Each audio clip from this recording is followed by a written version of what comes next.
Irmãos queridos, nós vamos abrir a palavra de Deus na carta de Paulo aos Romanos, capítulo 1, versos de 1 a 17.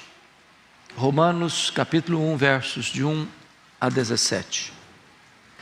O texto diz assim: Paulo, servo de Jesus Cristo, separado para o Evangelho de Deus, o qual foi por Deus outrora prometido por intermédio dos seus profetas nas Sagradas Escrituras, com respeito a seu Filho, o qual, segundo a carne, veio da descendência de Davi, e foi designado Filho de Deus, com poder, segundo o Espírito de santidade, pela ressurreição dos mortos, a saber, Jesus Cristo nosso Senhor, por intermédio de quem viemos a receber graça e apostolado, por amor do seu nome, para a obediência por fé entre todos os gentios, de cujo número sois também vós, chamados para serdes de Jesus Cristo.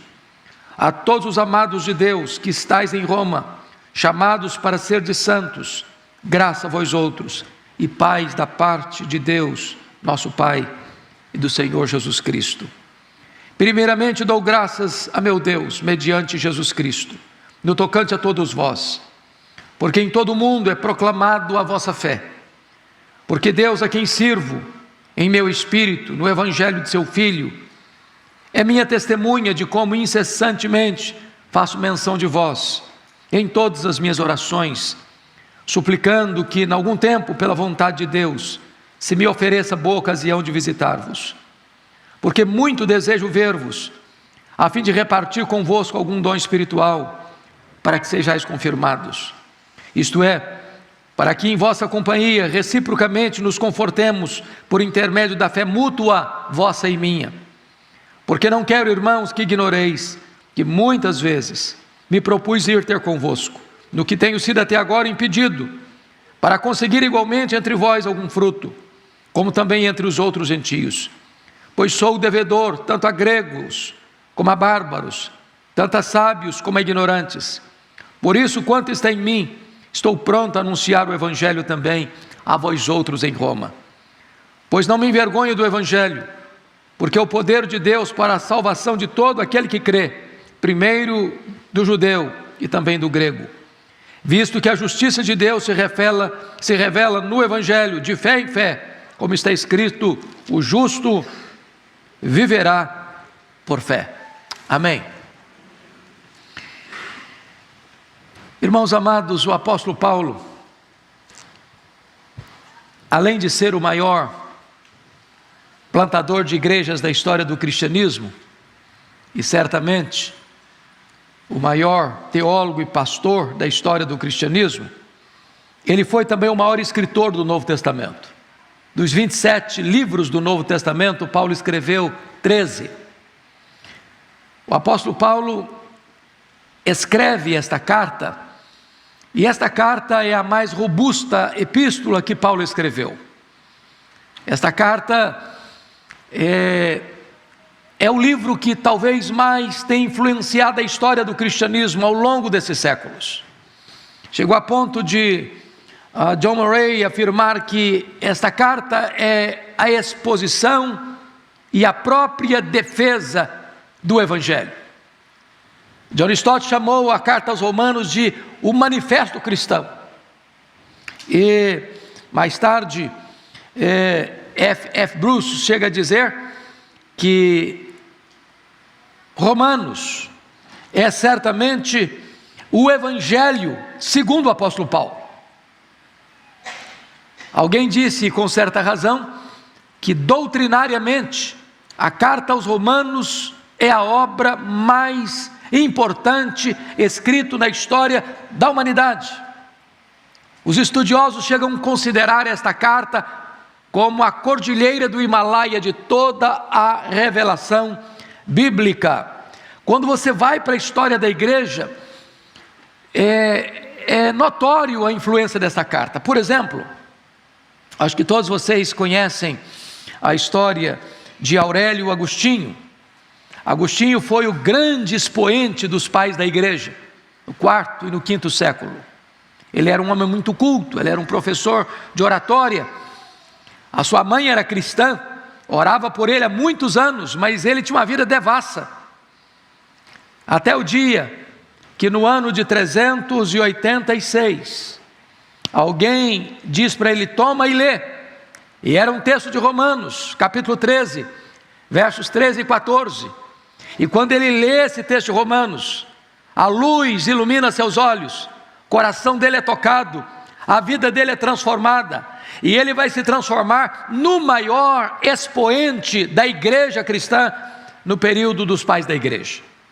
Vocês também conhecem a importância de Romanos na reforma protestante do século XVI, porque o monge agostiniano Martinho Lutero, prisioneiro de todos os enganos religiosos do seu tempo, achando que ele tinha que praticar boas obras para ser salvo, ele que atormentava o seu padre confessor, porque todo dia, literalmente todo dia, ele comparecia para confessar os seus pecados, gastando às vezes mais de 1 hora, 2 horas nessas confissões. Um dia o padre confessor disse: Lutero, o dia que você cometeu um pecado de verdade, vem aqui que eu não aguento mais as suas lorotas. Esse homem tinha uma verdadeira angústia na alma, até que um dia seus olhos pousam em Romanos 1,17, o justo viverá pela fé. E ele então é liberto daquelas algemas espirituais, e no dia 31 de outubro de 1517, ele vai fixar nas portas da igreja de Wittenberg as 95 teses contra as indulgências, deflagrando assim o movimento da reforma protestante do século XVI. Talvez vocês conheçam a história muito importante de John Wesley. John Wesley já era um homem cristão, ele já pregava o evangelho, ele já era até um missionário, mas o coração dele estava inquieto, desassossegado, até o dia em que ele ouve a leitura do prefácio de Lutero à carta aos Romanos, isso no dia 24 de maio de 1738, e ele diz que o coração dele aqueceu, e ali começa então um despertamento do grupo do chamado Clube Santo, da Universidade de Oxford, que vai no ano seguinte, 31 de dezembro de 1739, experimentar o poderoso avivamento inglês, que varreu toda a Inglaterra e levantou a igreja das cinzas. Poderíamos citar muitos outros exemplos de como Deus usou esta carta para inflamar corações e para despertar a sua igreja ao longo da sua caminhada. Certamente, a Igreja Presbiteriana de Pinheiros, celebrando seus 115 anos, tem pautado a sua mensagem pelo Evangelho apresentado aqui nesta epístola. Eu gostaria então de olhar com os meus irmãos alguns aspectos importantes aqui do Evangelho e da Igreja do Senhor Jesus Cristo. Primeiramente, veja comigo as marcas do Evangelho que nós anunciamos, que Paulo anunciou, que esta igreja anuncia. Eu chamo a sua atenção primeiro para o arauto do Evangelho, no verso 1. Paulo, servo de Jesus Cristo, chamado para ser apóstolo, separado para o Evangelho de Deus. Paulo não tem a pretensão de ser um homem que põe o seu ninho lá nas alturas. Ele se apresenta como servo, como doulos, como escravo. E ele vai dizer que ele não é apóstolo porque ele se auto-intitulou, nem porque qualquer outro homem o nomeou. Ele é apóstolo porque ele foi chamado para isso. E ele afirma que ele foi separado para o Evangelho. Ele não tinha uma outra bandeira. A bandeira dele não era política, a bandeira dele não era econômica, a bandeira dele não era social, a bandeira dele não era este ou aquela outra ideologia. Ele foi separado para uma finalidade específica, para o Evangelho. E agora ele vai mostrar para nós a fonte deste Evangelho, porque o Evangelho não é dele, o Evangelho é de Deus. O Evangelho de Deus, nós anunciamos aqui, é o Evangelho de Deus. Não é o Evangelho do fulano, não é do Beltrano, não é deste teólogo, não é daquele outro teólogo, não é desta corrente, não é daquela outra corrente doutrinária, é o Evangelho de Deus. Só tem um Evangelho, é o Evangelho de Deus. E agora ele vai mostrar para nós, amados, que este Evangelho de Deus que ele anuncia não é novo, não é uma inovação, não foi inventado nem criado por ele. Olha o verso 2: o qual foi por Deus outrora prometido por intermédio dos seus profetas nas Sagradas Escrituras. O que Paulo está dizendo? Que este evangelho que nós pregamos não é diferente daquele evangelho que os profetas pregaram, que os patriarcas creram, que os irmãos do passado proclamaram. Tudo isso era anunciado lá na Escritura e chega até nós ainda hoje. Já foi orado aqui hoje, agradecendo os pioneiros, agradecendo os pais, agradecendo aqueles que nos ensinaram este evangelho. E nós queremos que esta geração, você e eu, continuemos a anunciar este evangelho para as futuras gerações, porque só tem um evangelho, é o evangelho de Deus. Mas qual é a essência deste evangelho? Notem comigo, por favor.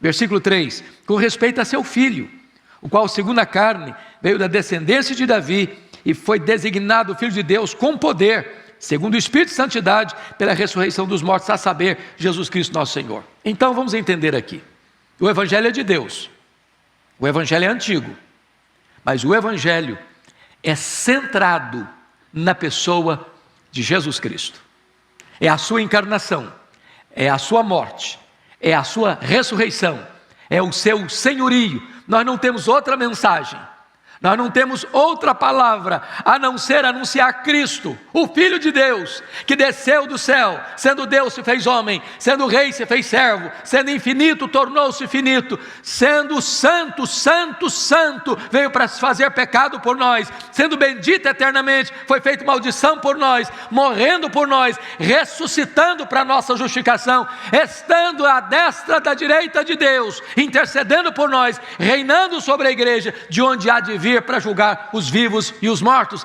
Este é o evangelho que esta igreja tem anunciado ao longo desses 115 anos. Bendito seja Deus.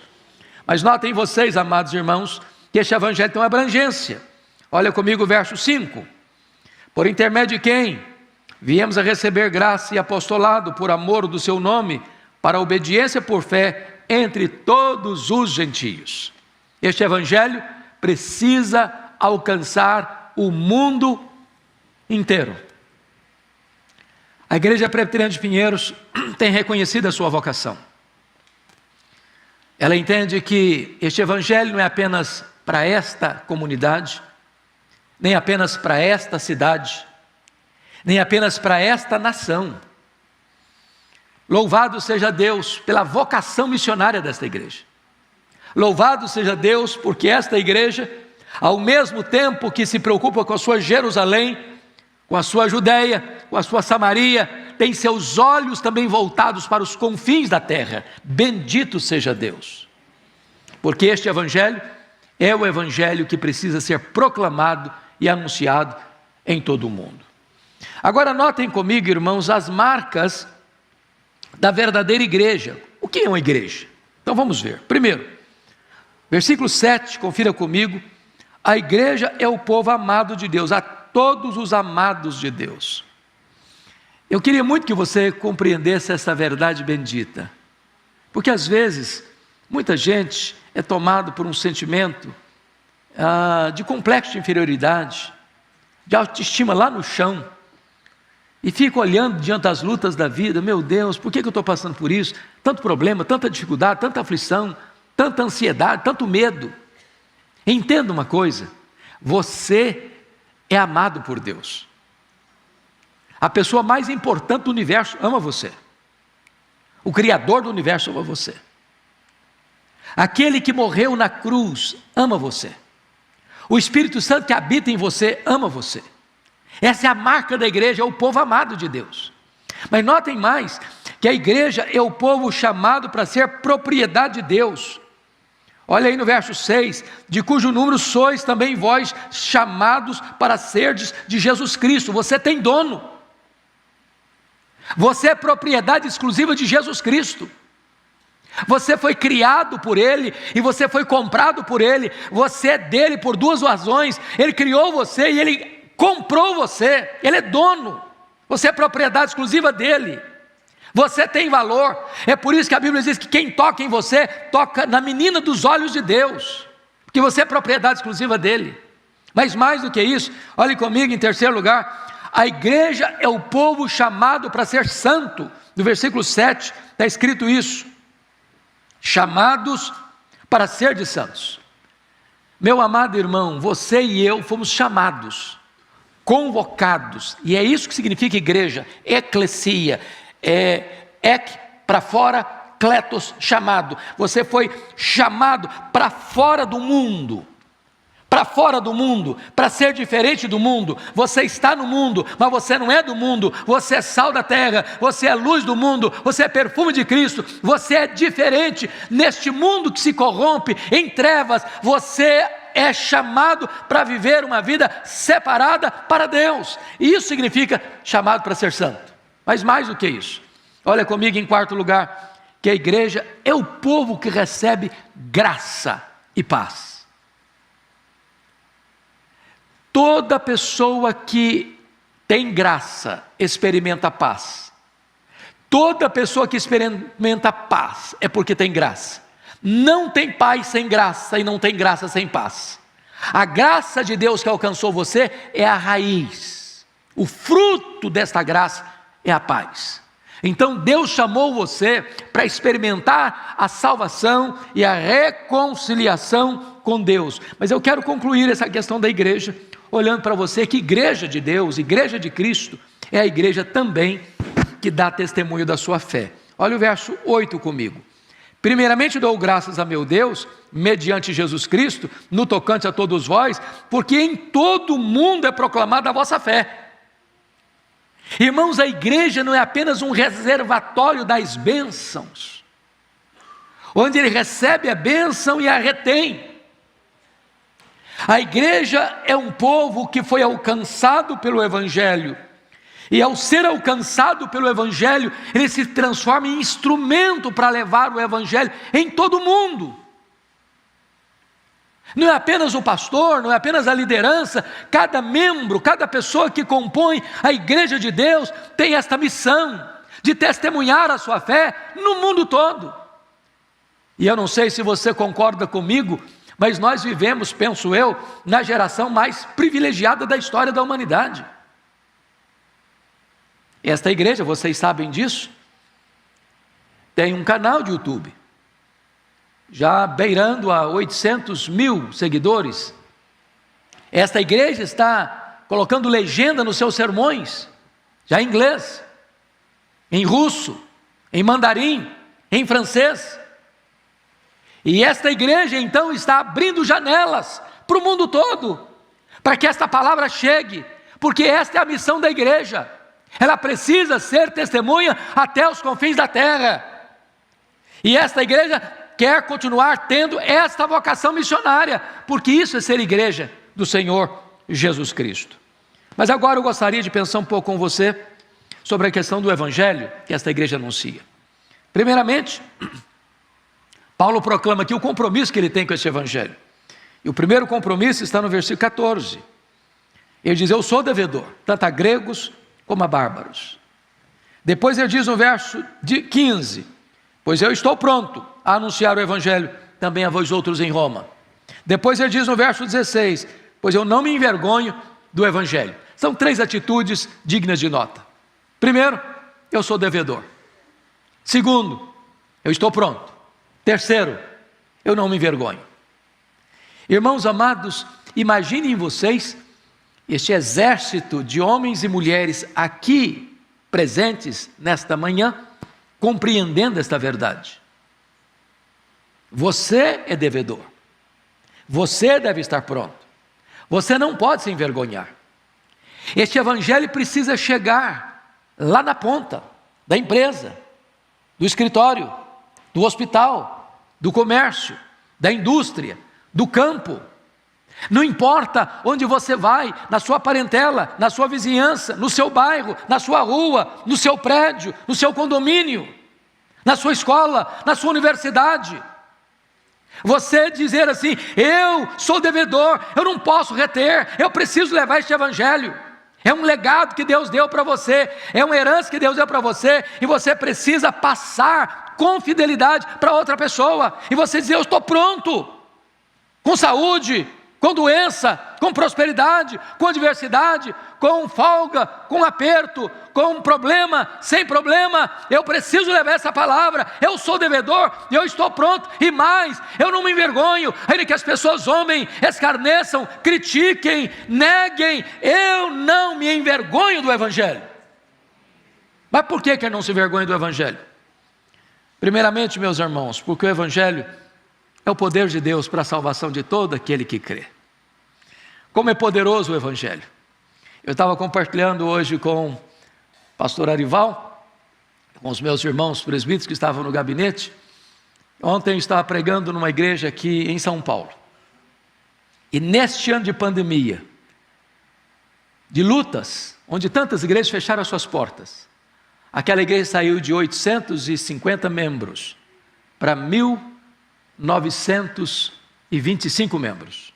Cresceu mais de 1.000 pessoas na pandemia. Porque não é hora de acovardar-se, não. Não é hora de ficar com medo e acuado, não.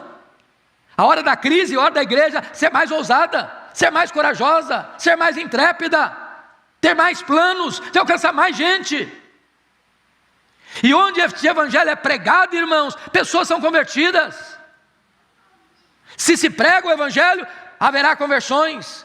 A igreja vai crescer, nós vamos para frente, e louvado seja Deus. A igreja Presbiteriana de Pinheiros, nesse ano de pandemia, cresceu em todos os seus aspectos. Louvado seja o Senhor, porque ela não se calou, ela não se acovardou, ela não fechou suas portas, ela nunca disse agora, nós não podemos mais fazer, nós vamos continuar fazendo, porque este evangelho é o poder de Deus para a salvação de todo aquele que crê. Esta semana, na terça-feira, eu estava pregando na primeira igreja batista aqui de São Paulo, que está comemorando 122 anos, na capital paulista. E eu estava em Campinas e um pastor da igreja foi me buscar, um dos pastores da igreja. E no caminho ele veio me contando a sua história e eu confesso que eu fiquei muito emocionado. Porque ele me disse, pastor, o senhor não me conhece, eu posso me contar a minha história? Eu falei, claro. Ele disse, eu era um grande empresário, bem casado, 2 filhos, morava num apartamento maravilhoso, tinha dinheiro, tinha conforto, fazia as viagens mais bonitas, para lugares mais bonitos. E num dia, um dos meus amigos de viagem me fez uma proposta, e eu loucamente aceitei a aventura. Eu entrei no banheiro, e ele estava cheirando um papelote de cocaína. E ele disse, olha, é uma coisa extraordinária. Se você quiser experimentar, fique à vontade. Se você também não gostar, você deixa para lá. E ele loucamente aceitou a proposta e cheirou o primeiro papelote. E veio o segundo, e veio o terceiro. E aí veio o vício.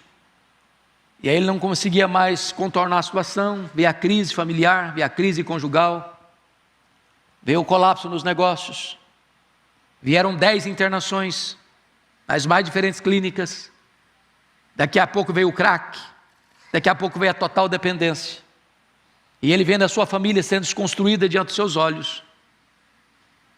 Aí um dia chegou em casa de madrugada, viu a mãe chorando, a esposa chorando, os filhos chorando, e ele não querendo mais ver tanto sofrimento, resolveu se alienar, pegou uma mala como se fosse fazer uma viagem e foi para a rua. E passou 7 anos como morador de rua em São Paulo, debaixo dos viadutos, nas marquises, nas calçadas. Virou um ser humano destruído, cada dia mais, para manter-se nas drogas. Ele dormiu quase 5 anos debaixo da marquise da primeira igreja batista de São Paulo, quando ele estava completamente arruinado, já tossindo sangue, num viaduto de madrugada. Uma irmã que vinha de uma vigília de oração, passa por ele, vê-o tossindo sangue naquele viaduto, diz, se você ainda não morreu, diante de uma desgraça de vida dessa que você está vivendo, é porque Deus tem um plano na sua vida. Naquela semana, porque a família dele achava que já tinha morrido, ele estava 6 meses sem tomar um banho, barbudo, cabeludo, sujo, mal cheiroso. De noite, a sua filha passando numa das praças de São Paulo, olha um homem barbudo, cabeludo, cheio de trapos, olha de novo, olha outra vez, baixa o vidro, abre a porta, sai correndo, diz: papai, papai, papai, papai, e o abraça, e o leva para casa. E ali ele conheceu o Evangelho, e ali ele foi liberto das drogas, e este homem hoje é um dos pastores da igreja onde ele dormia debaixo da marquise por mais de 5 anos. Deus restaurou o seu casamento, Deus restaurou os seus filhos, Deus restaurou os seus negócios, Deus restaurou a sua saúde, Deus restaurou a sua dignidade. Jesus mudou a história dele, e hoje ele é um missionário, hoje ele é um escritor, hoje Deus tem usado a vida dele para alertar milhares, milhões de jovens e adolescentes nessa nação.